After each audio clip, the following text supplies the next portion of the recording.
he's the fight culture. He is the fight club. And the question is, are we in a permanent fight, Katty, or is it a personality cult of Donald Trump that's causing this fight anxiety?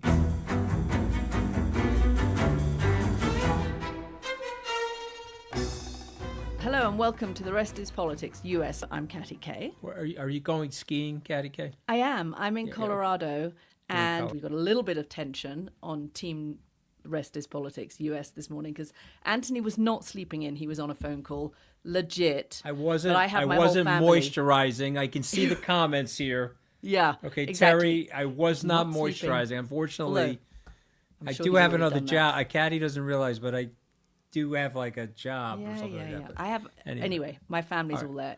I've gone through the stage, Anthony, where, you know, when your kids are teenagers and you cannot drag them out of bed to get them to hit the ski slopes in the morning on your 1 week of skiing holiday. And now I've got to the stage where my kids are there trying to drag me out to get onto the ski slopes. There we go. If you are a founding member joining us live, do drop us a message in the chat. We love getting your comments and your questions. And today I wanted to do something a little bit different and frame this as the kind of a conversation, Anthony, about the fight culture in American politics. Because, you know, as we're trying to make sense of what Donald Trump is doing and this kind of radical overhaul that he's doing, how much of it is about the policies themselves and how much of it is about showing his supporters that he's fighting? And we can kind of run through the things that we think are about the fight. And then what's been interesting to me over the last few days is how now Democrats feel they have to kind of respond to that fight culture with a culture of their own, their frustration at the Senate Majority Leader Chuck Schumer for not fighting hard enough. But they're trying to figure out what that actually means and what that looks like because, no surprise, Democrats are not particularly good at this fight culture. It doesn't necessarily come easily to them. So that's what I wanted to talk about. By the way, Republicans are not good at it, Katty. I mean, Trump team is good at it. Trump is good at it. The Republicans, he slayed every single one of them. You know, Charles Kreidhammer said in 2016 that it was the most impressive Republican field in his lifetime. It's the famous conservative pundit. He's passed now, brilliant guy. Trump's cut through every single one of them with a butter knife. You know, he's the fight culture. He is the fight club.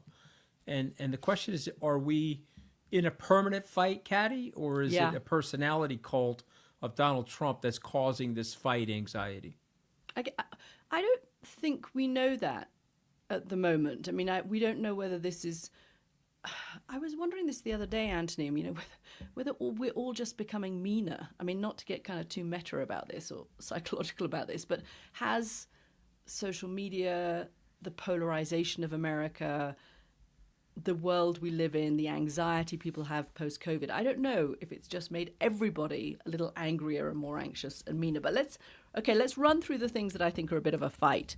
Did you see the ad of Mike Myers going up to join Mark Carney? Up in Canada. I think Canada at the moment, the sole purpose for Canada in Donald Trump's world is to exist as a fighting, sparring partner. That he is loving the idea. It's never going to happen that America, she says with confidence, it's not going to happen, I believe, that America's going to take over Canada. But this is a great fight. I mean, it's a sort of useless argument because there isn't an outcome in which Canada becomes the 51st state of America. And anyway, what does that even look like? American tanks rolling across the border. But he's loving that fight. He keeps raising it because it's the fight. And I would say the same about Greenland. What do you think about that one? Is that fight or is that... Let's go to Mark Carney and Mike Myers for a second. Funny, though. Funny. It's funny because he's testing him on his ethos of being Canadian. But what isn't funny, in my opinion, is the back of Mike Myers' jersey. Did you catch that? The top of the jersey said never, and the number was 51. And so now you've galvanized a very large group of Canadians. Now, he's also weakened. I mean, I don't know who's going to win. The polls are very tight, but he's also weakened the conservative. Who was about 20 points ahead. Who was 20 points ahead. Yeah, yes. Now it's very tight. But here's the other thing. People up there are really just getting introduced to Mark Carney. I've known Mark for 30 plus years. We were at Goldman Sachs together, and Alistair and I interviewed him. he is a very tough SOB. He's also got a wit about him. He's also very colorful. He sent me a text over the weekend. He said, "I'm glad that someone told the music at your 20th anniversary party to turn the volume down." Okay, he was taking a shot at me because I'm a conflict avoider. But Mark's not a conflict avoider, so he'll go into this thing shocking people with how successful he is. He's also doing something that Trump has never had happen to him. He's not engaging Donald Trump. He's now the new prime minister. He didn't ask for a meeting. He didn't call. What would the typical... He's bought into the fight culture. He's bought into the fight culture. What prime minister of Canada, newly anointed, newly elected, didn't pick up the phone and have a conversation with the president of the United States? Tell me the one. I love this.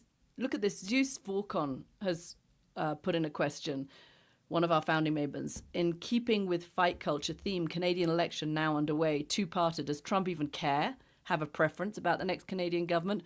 What's Trump's goal? Dissing Poilievre. I don't know that Trump really cares about about the Canadian election. He didn't like Justin Trudeau. I don't know what his feelings are on Mark Carney. I think this is a classic Trump flex, just showing his base that he can say stuff that is outrageous. He can move the political goalposts, and that he has the strength and the ability to do that. I think that's what this is about. He did say to Laura Ingraham, Katty, that he wanted Carney to win, which to me felt like the way Vladimir Putin said that he wanted Harris to win. Do you remember that? You understand what I'm saying? Yeah. Okay. So I don't think he wants Carney to win because Carney is tough. Carney is tougher than Trudeau. I don't know Poilievre as well as I know Carney because I got a 30-year relationship with him. But I just think that.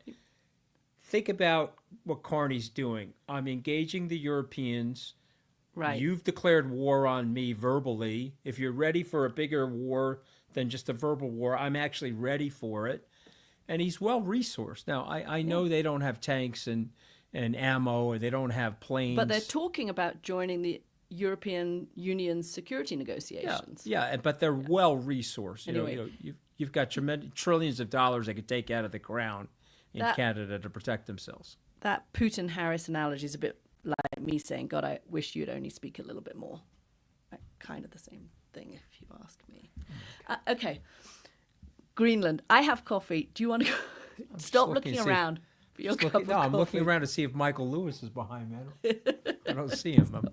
Okay. So the other thing I thought made me think about this was, and this feels like, red rag to a bull, poking the tiger, however you want to describe it. The news that the second lady, J.D. Vance's wife, Usha Vance, is going to go on a tourism cultural trip to guess where? Greenland, to look at Greenland's national dog sled race. They have dog sled races in Alaska. I don't know if she's aware of this, but she could just hop up to Alaska, but she has chosen, guess where?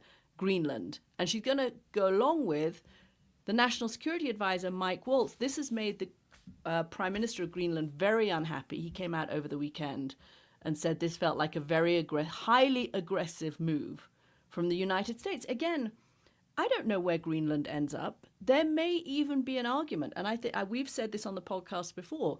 Donald Trump is raising some valid points about Greenland as those northern passageways open up and the waterways get free.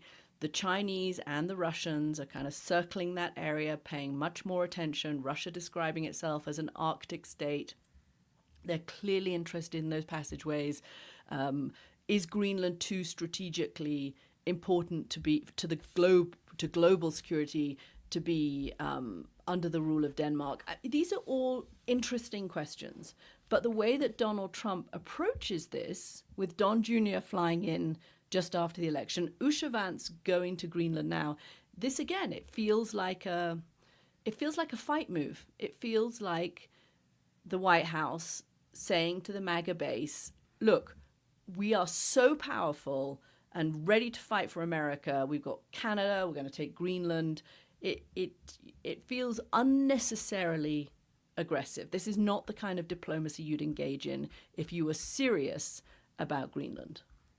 Okay, so let me ask you a question. If President Trump went to Denmark and said, listen, all those things you just said about the Arctic and the passageways, and we need to put the U.S. Navy up there to defend NATO, to defend Denmark and the U.S. national security interests. And we're recommending that we have at least one, possibly two more military installations in Greenland. What would the Prime Minister of Denmark say? Well, the Prime Minister of Denmark has made it pretty clear that they want to handle this in a way that de-escalates the conflict with the United States. She's been... I know that the Danes are taking this seriously, and they are preparing military options around to fortify Greenland. But she's also said, look, we're open to the kinds of negotiations that America could be talking about. So I think she would talk about it, but it's the going to DEFCON 5 that in a way hurts America's ambitions here, because it puts Denmark in a position of having to say, we don't want, now we've got into a kind of zero-sum negotiation, that a win for you is a loss for us, and there's no intermediary position. Okay, so what's the purpose of Donald Trump doing that then? Of sending Usha Vance? No, of going to DEFCON 5 with the Danes and with the Canadians and the DEFCON 5 move. I think, again, it's a little bit like the Canada thing. It's breaking the rules. It's showing that he is an extraordinary politician who will do extraordinary things that other Republicans have been afraid to do, or other politicians have been afraid to do. Okay, I guess. I mean. What do you think? Well, I think you're right, but I just don't understand the strategy. Like, if let's talk moderation for 1 second. If the outcome is he's upset with USMCA, a deal that he struck, and he wants to go crazy with these tariffs to threaten everybody, and then land a better USMCA deal for the United States, and then declare victory. Is what he's doing a good strategy, or are there just too many sore feelings? I mean, no, why not just pick up the phone and say, "Hey, how are you?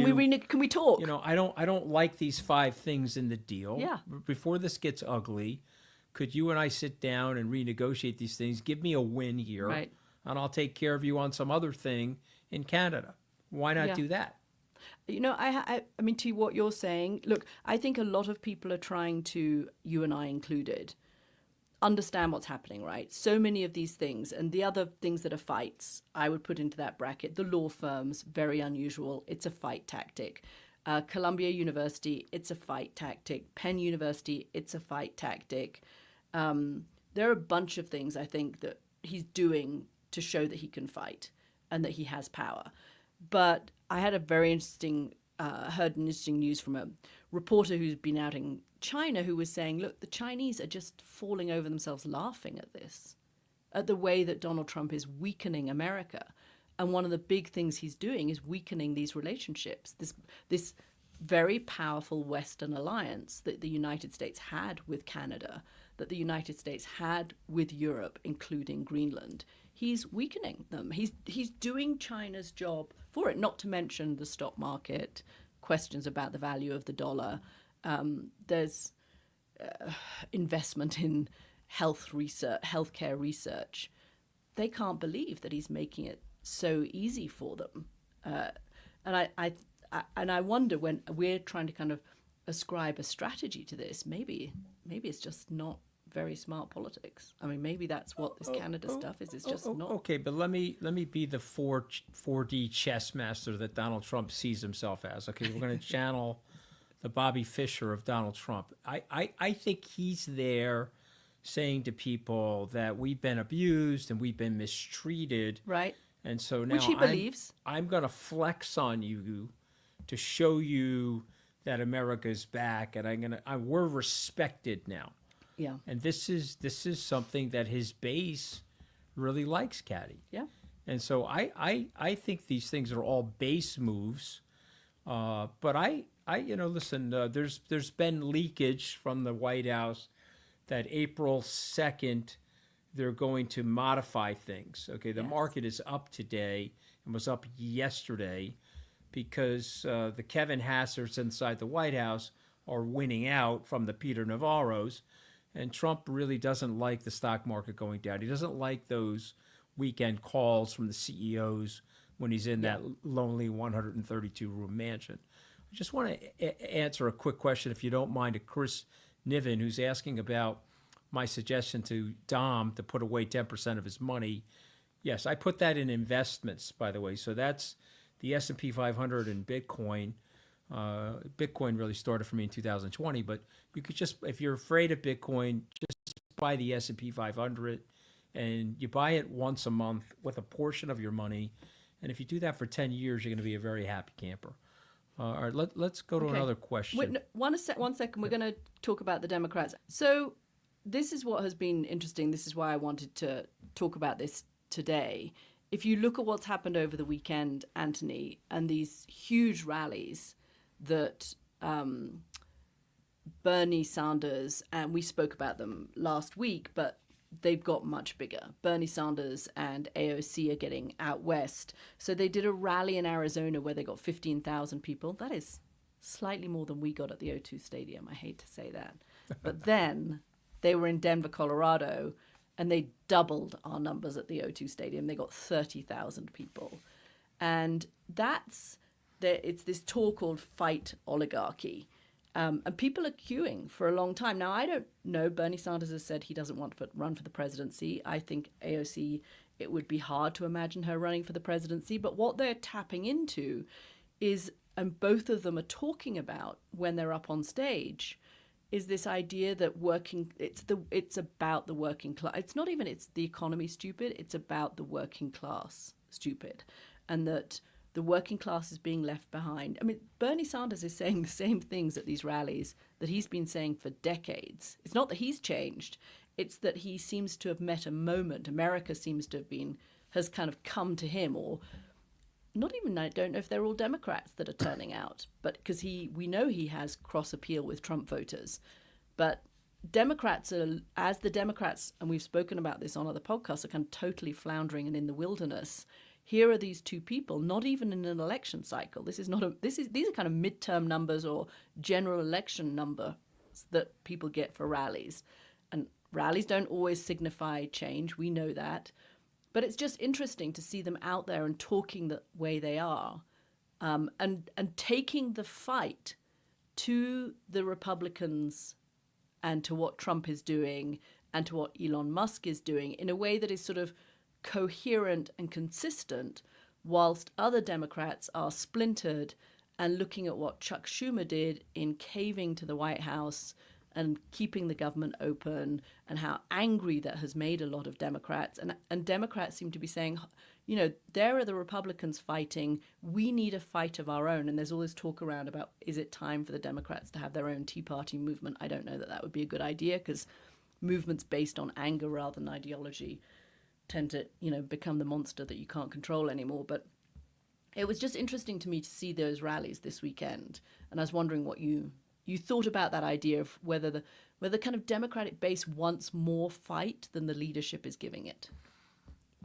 Yeah, and I think you could add Chuck Schumer to that, right? They feel like Chuck Schumer capitulated. I thought he was a pragmatist, but they think he capitulated. But I guess, Katty, is that a winning strategy? Those are two very hard left people. They're going to give the fight. But is that where America is right now? You've looked at the crosstabs. You've looked at the exit polling. Is America going to go for the hard left candidate?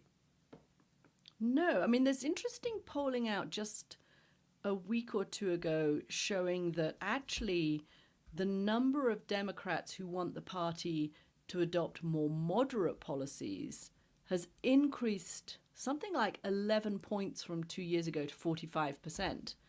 And the number who want more liberal policies has declined. So the polling would suggest that the Democratic voters, and this is why this style thing is interesting, they want more moderation, but they want it delivered with a fight. It's almost like they're saying, we want angry moderation.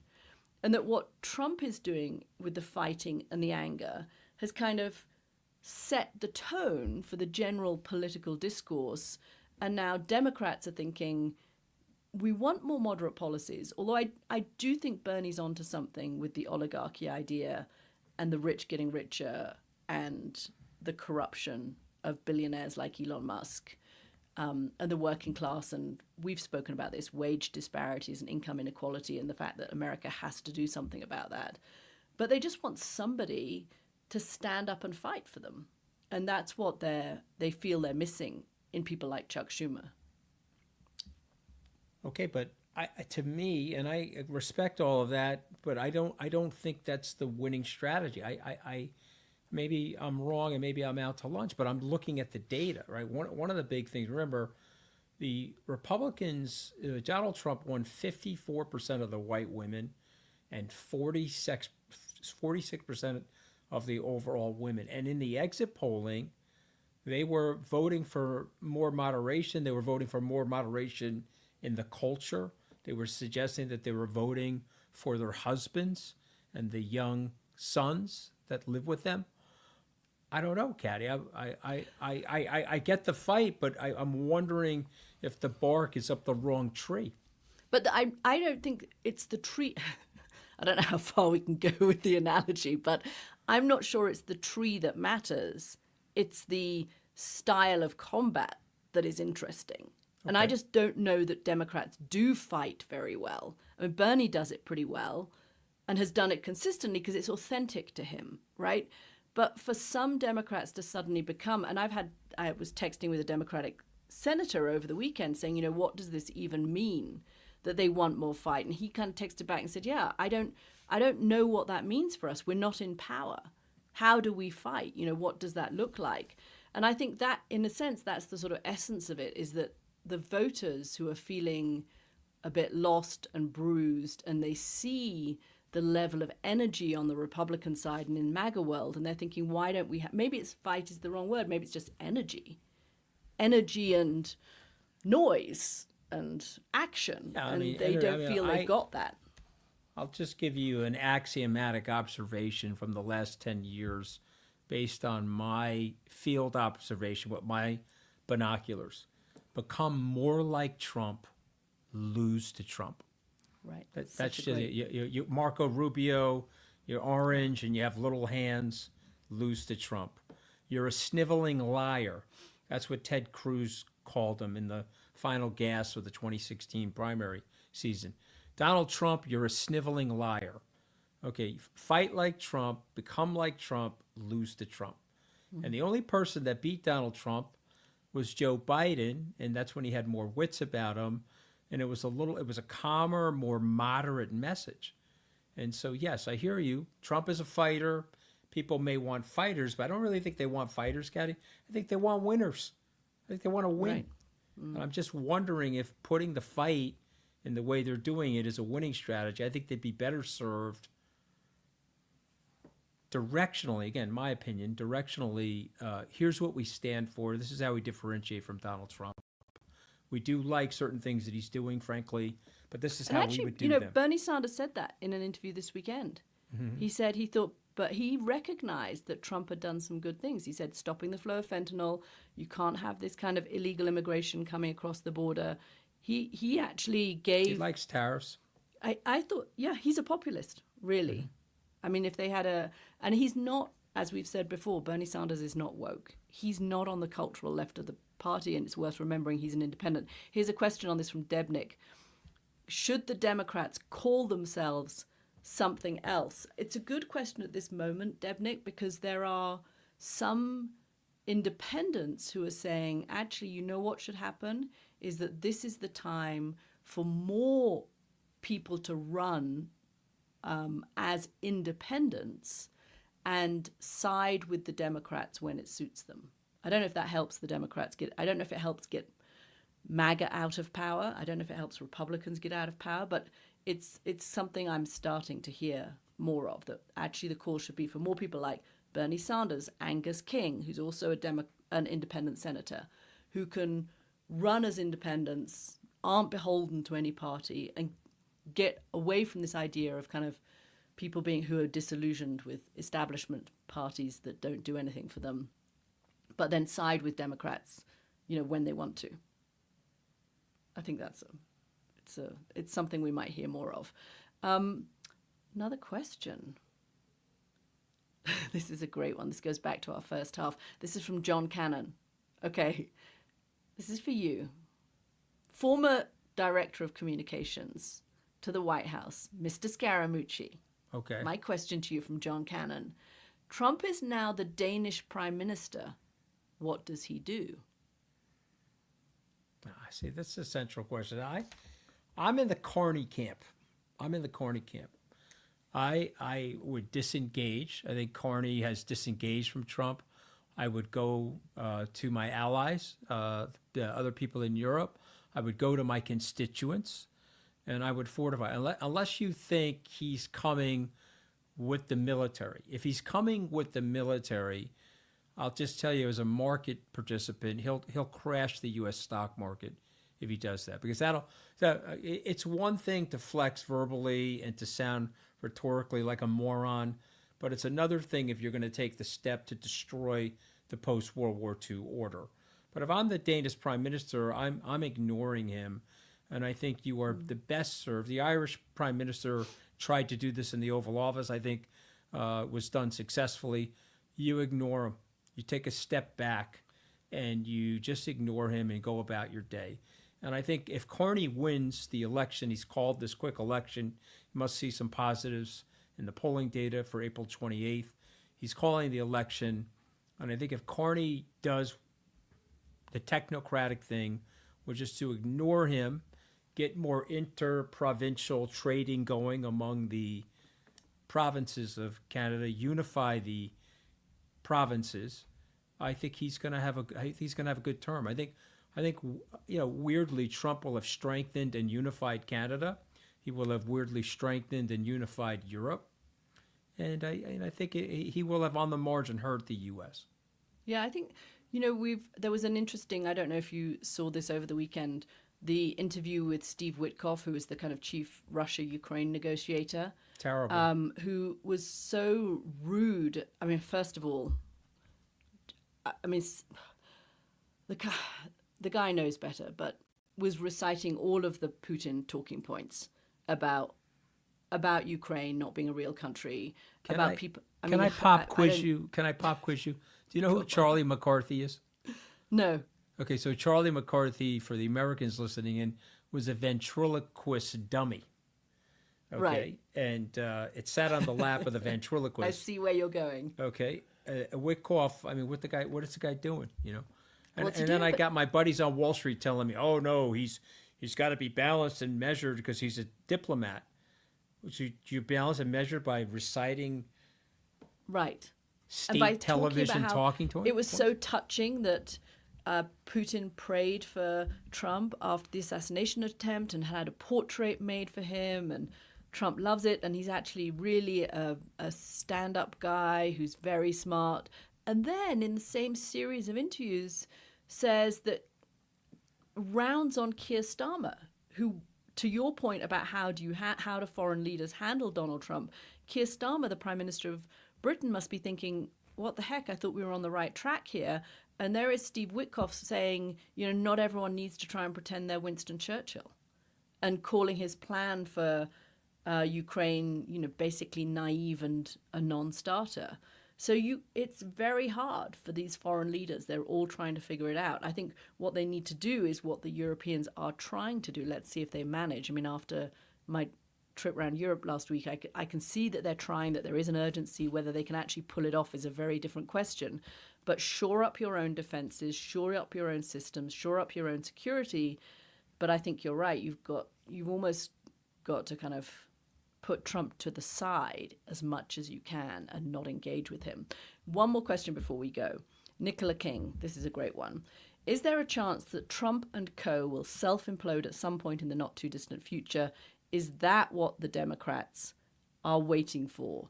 Nicola, I think you're right. There are certainly some Democrats. James Carville, the famous strategist for Bill Clinton, about a month ago said it's time for the Democrats to play possum, that this is going off the rails for the White House, and that the Democrats need to just wait for the markets to implode, people to stop, for inflation to go up because of tariffs, for people to realize that their government is not functioning the way that they want it to function, that they're not getting their pension checks, for example, that they can't go to the national park they want to go to because there aren't enough staff, that kind of thing.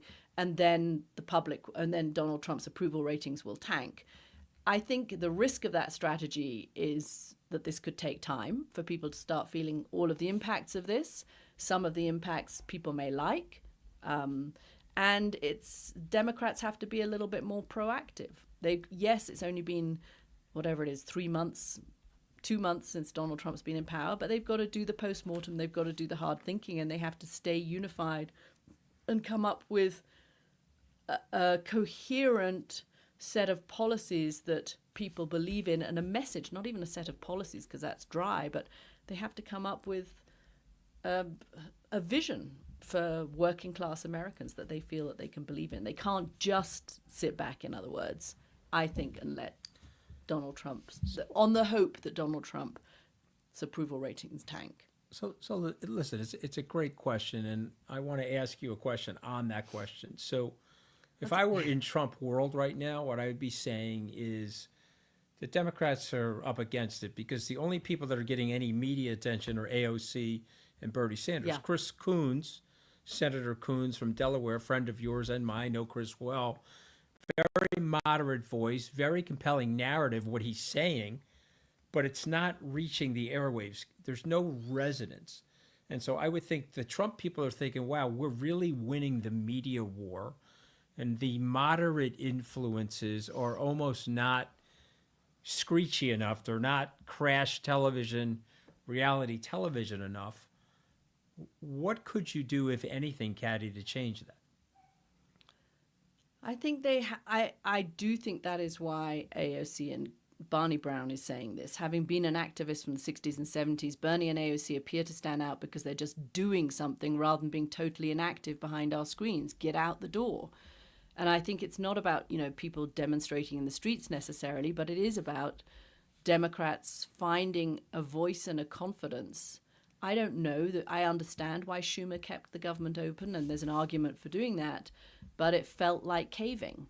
And there's a lot where democratic institutions, the liberal institutions of democracy, feel like they are being steamrolled, whether it is higher education, whether it is law firms. It's not just members of Congress, but Congress as well. And I think that's what's so dispiriting to people, is the feeling that Donald Trump keeps winning against liberals, and who's going to be the ones that stand up. I was with somebody that wants to create a Project 2029 for the Democrats. Interesting. And I said, you really can't call it that, though, because that would be No. bad, right? No. But what about the 29 ways to win for everyday Americans? And just come up with, it's tied into 2029. The 29 for working ways, Americans. Yeah, the ordinary Americans. The 29 ways to win for ordinary Americans. And get everybody on the same sheet music. And get AOC and Bernie to opine on it, moderates like Chris Coons to opine on it. Absolutely. And Everybody. say, okay, guys, we got to get on the same sheet music and fight for the rule of law and democracy in the country. I'm just wondering if they're not thinking about it in the right way. They need Don Draper to come in here and shape up that marketing image, Katty. I think you're going to Captain America, the T-shirt that you're wearing. Yeah. Anthony Scaramucci, It's you're going to be vintage. getting those. Cool. It's a vintage T-shirt. No? It's a very good T-shirt. Okay, we are going to leave it there, my guys. hair is out of place too today, Katty. I'm getting some comments on that. No, your hair is good. I'm happy with the hair. I would have told you if the hair was looking bad. I promise you, I'm on your said, side. I'm sensitive. Told me I was know. talking too much, and somebody told me my hair was out of place. I'm having a bad morning. You're well moisturized, though. Anthony for president, says Debnick. There you go. Thank and you, Marge Debnick. Carlson, here you go. I love that be great. idea, Anthony. My- Look, we could go wife, full on Trump. my wife's and I'll platform says castration, and I don't know what she means by that, Debnick. I'm going to read all of the nice, flattering comments about you, just to a little bit of Trump. You are gorgeous, Anthony. Okay, all right. Oh, there we. Oh, look, Anthony for president again. I love that idea, yes, Anthony. Yes, thank you, Katty. Okay, right. All right, I'm Dom, gonna go pull the hit the cord slopes. on this before I go down to. You are gorgeous. I'm going down the drain, Dom. Pull the cord on this. I'm just saying it as it is. The people are Yes. speaking. Yes. We will see you. Thank you so much. Thank you for being founding members. Thanks, We're guys. thrilled to have you. We love your questions as ever. This is one of my favorite little things that we do every week. So keep those questions coming. Me and too. we'll be back on Friday. Thank you so much for joining us.